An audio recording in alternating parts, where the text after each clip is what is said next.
Felony here in California, being joined by the one and only Mr. Brian Ortega. Always great to see you, and I know that your new merch just dropped, right, on Harbor Hitters? Yep, Harbor Hitters right here. We got the shirt right now, the walkout shirt, the back.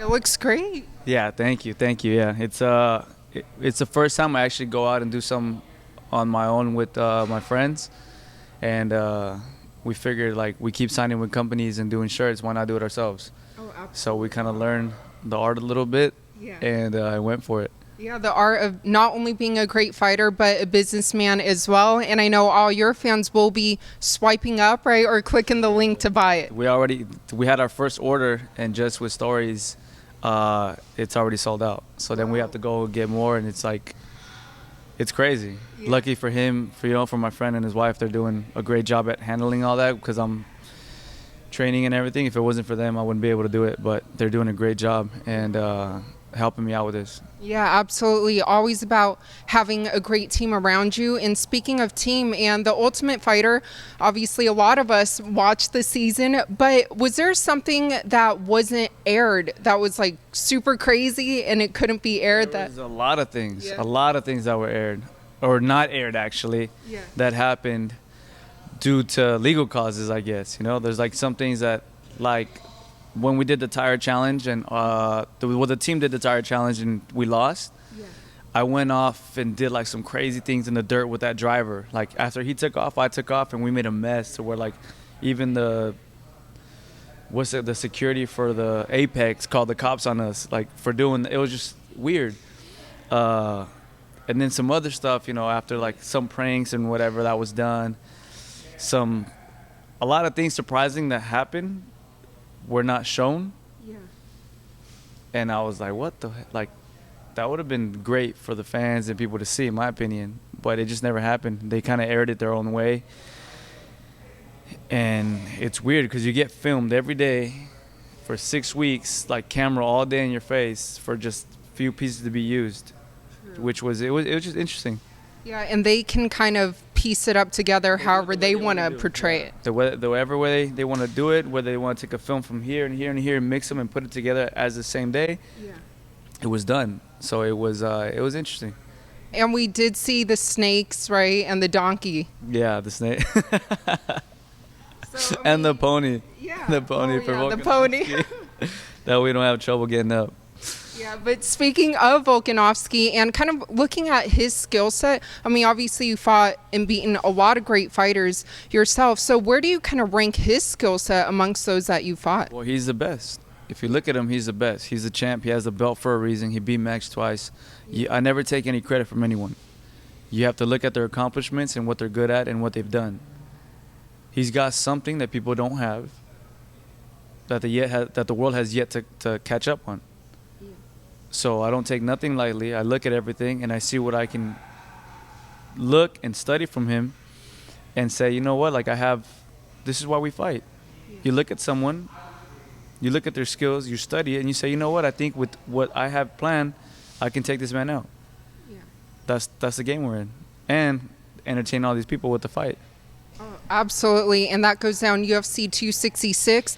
But last time that you and I spoke, it was before your very impressive and dominant victory over Korean Zombie, and you were talking to me about being in phases, right, in your career. So to win the title in this particular phase in your career, describe the significance of that, especially given the journey that you've been through. It's crazy. It almost seems like it's just supposed to happen. I don't know how to explain. You know, like the only way I can say it is like before I used to want like in jiu-jitsu a black belt so bad, but then when I stopped wanting it and I was just so good at what I was doing, I became a black belt. So now it feels like, dude, I'm evolving. I'm learning so much. I'm doing so good in the gym. I'm killing it. I have numbers and charts and everything that we track to where like the new Brian would just smoke the old Brian basically, and it's like, dude, and you've done so good based off the old skills. The new you had, like, it's just, there's no way you can lose. Like, you're a machine. I feel like a machine. I put in hard work. I sacrifice day in, day out. I don't see family.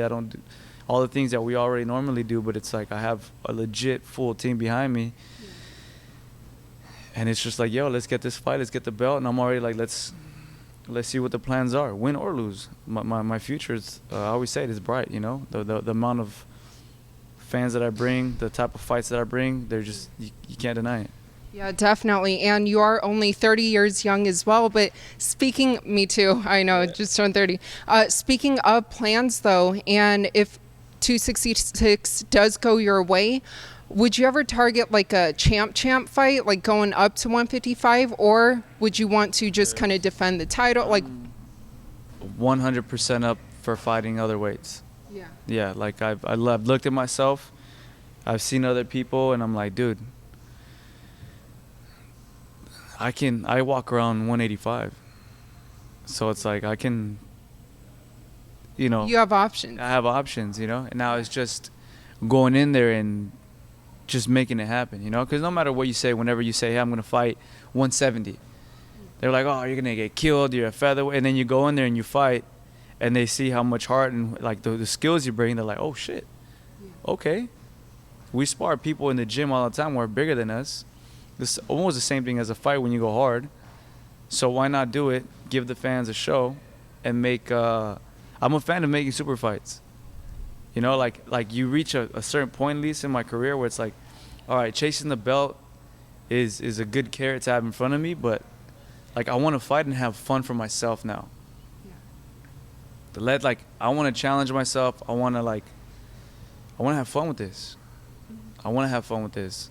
I want to have fights that go, damn, remember that little guy stepped up and he like, and even if he lost, he fucking banged it out with that guy and like he held his own. Like, that's the fights that I love. So I want to be able to do that in the future, and it's something I have to talk with Tiki and see if we can make it happen. Well, ideally for you, what is like the ideal super fight for Brian Ortega? I have yet to figure it out, you know. Obviously, we have this fight come successful, you know, for sure the Holloway fight is there. You have a potential move to 55, maybe go to 70 and fight someone. I